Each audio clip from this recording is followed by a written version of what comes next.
ऐसे करते करते उनके 7 बेटे थे, 7 बहुएँ थी। उसका परिवार इतना बढ़ गया, बहुत बड़ा परिवार होने से उन्होंने मना कर दिया। पिताजी आप इतना धन दान करते हो। तो वो क्या हुआ कि गाँव के बाद जाकर जंगल में बैठ के वहाँ उन्होंने 1 दिन नहीं खाया, 2 दिन नहीं खाया, 3 दिन नहीं खाया, ऐसे दिन कई दिन बीत गए।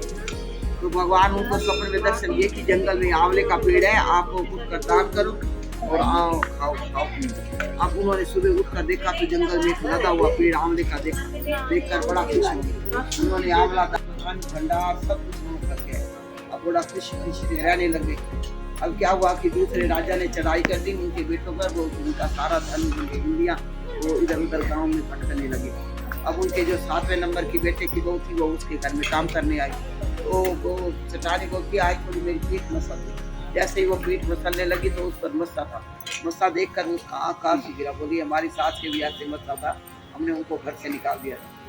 तो जैसे ही उसने उसका आंसू गिरा देखा तो कहती है बेटी तू रो क्यों रही है? तो कहने लगी कि ऐसे ऐसे मेरी सास के भी पीठ में मस्सा था, हमने उनको घर से निकाल दिया।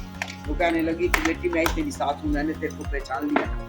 कहती है बाकी परिवार सब कहाँ है? कहती है दूसरे राजा ने चढ़ाई कर दी, सारा अन्न धन छीन लिया, सब इधर खाने का कुछ है ही नहीं।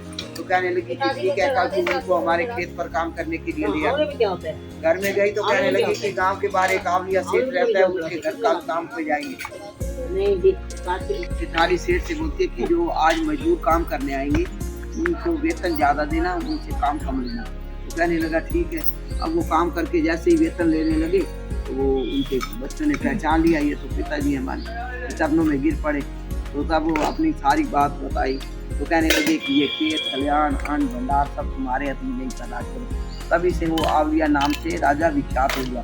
बोल आवलिया राजा की जय। चलो काल मेरो है वो राधा मेरी है, गोपाल मेरो है गोपाल मेरा। चलो भैया। तो इस तरीके से कार्तिक मास में आंवले की पूजा का भी बहुत महत्व बताया गया है। आंवले की पूजा और पीपल के पेड़ की पूजा, तुलसी की तो हम रेगुलर करते ही हैं, लेकिन आंवले और इसकी पीपल के पेड़ की पूजा का महत्व है। तो आंवले की रोज़ हम परिक्रमा भी लगाते हैं और उसके वहाँ बैठ के कहानी भी सुनते हैं। तो इस तरीके से हमने पूजा करी पूरी।